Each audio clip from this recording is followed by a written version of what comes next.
Xo'p, hammaga assalomu alaykum. Bugun sizlar bilan RoboForex brokerda ro'yxatga o'tishni va verifikatsiya qilishni ko'rib chiqamiz. Buning uchun avvalambor biz video ostidagi kommentariyaga kirib, silkani ustiga bosamiz va xuddi mana shunaqa saytga o'tib olamiz.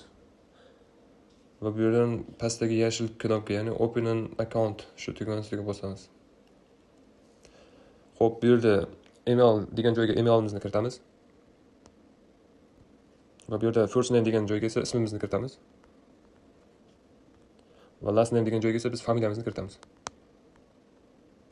Xo'p, mobile phone degan joyga raqamimizni kiritamiz. Hozir ishlatayotgan.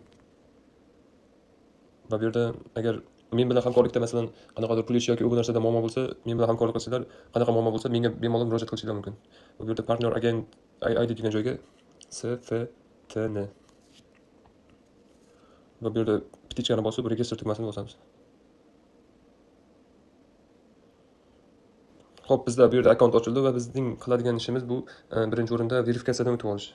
Buning uchun Getting Started degan tugmaga bosib, mana bu yerdagi Verify Personal Data, Verify ustiga bosamiz. Xo'p, bu yerda ko'rib turganingizdek, bu yerda status bizda barchasi no bo'lib turibdi, ya'ni hali verifikatsiyadan o'tmagan.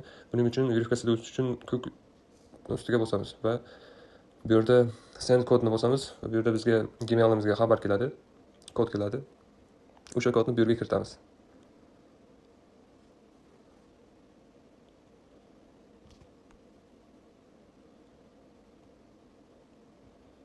Xo'p, biz mana kodni kiritib bo'ldik va bu yerda confirm tugmasi ustiga bosamiz. Va bizda mana email o'zi avtomatik verifikatsiyadan o'tdi va bu yerda ikkinchi qiladigan ishimiz bu ID yoki pasport verifikatsiya, ya'ni shaxsimizni tasdiqlashimiz shart. Bu yerda ham tugma ustiga bosib pastga tushamiz. Bu yerda mana verifikatsiyadan o'tmagan deb yozib turibdi, qizil yozuvda. Xo'p, bu yerda name degan joyga ismimizni, surname degan joyga esa familiyamizni kiritamiz. Xo'p, bu yerda gender o'g'il yoki qiz bola bo'lsa, genderimizni belgilaymiz. Bu yerda male o'g'il bola, female qiz bola. Xo'p, tug'ilgan kunimizni va bu yerda esa ikki joyga noni belgilaymiz. Xo'p, bu yerda ID karta raqamimizni va qayerda tomonidan berilganini va qachon berilganini va qaysi davlatlarimizni belgilaymiz. Xo'p, bu yerda esa choose file degan joyga biz ID kartamizning yoki pasportimizning tiniq suratini bu yerga to'g'ri qilib yuklaymiz. Muammo bo'lmasligi uchun tiniq holatda yuklashni tavsiya etaman.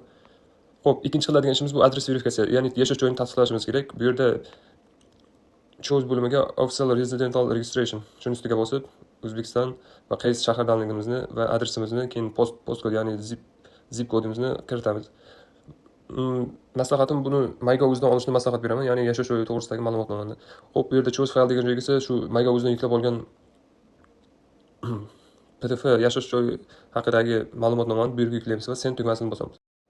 Xo'p, bu yerda biz verifikatsiyada o'tganimizdan so'ng ko'rishimiz mumkin. Bu yerda status bo'limida uchala qator ham verified, ya'ni tasdiqlangan bo'lib chiqadi. Ya'ni biz to'liq tasdiqdan o'tdik, ya'ni verifikatsiyadan o'tdik. Xo'p, bizning keyingi qiladigan ishimiz bu real account ochish. Buning uchun real account ustiga bosamiz.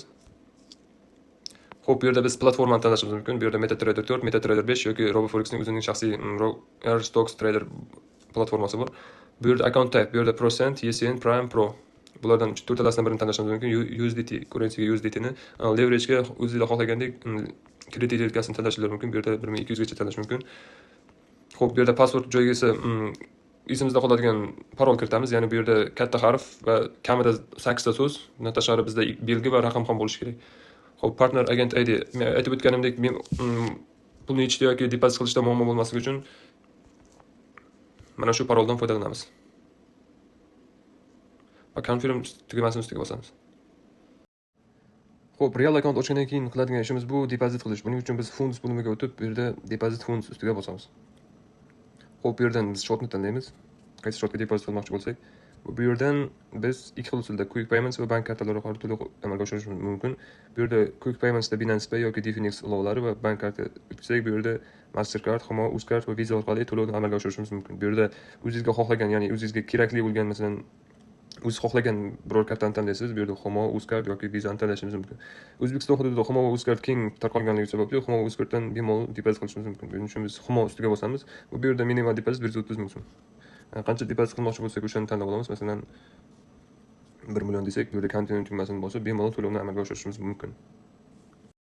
Keyingi qiladigan ishimiz bu real account ochib olganimizdan so'ng, depozit qilganimizdan so'ng akkauntni MetaTrader 5 platformasiga ulash.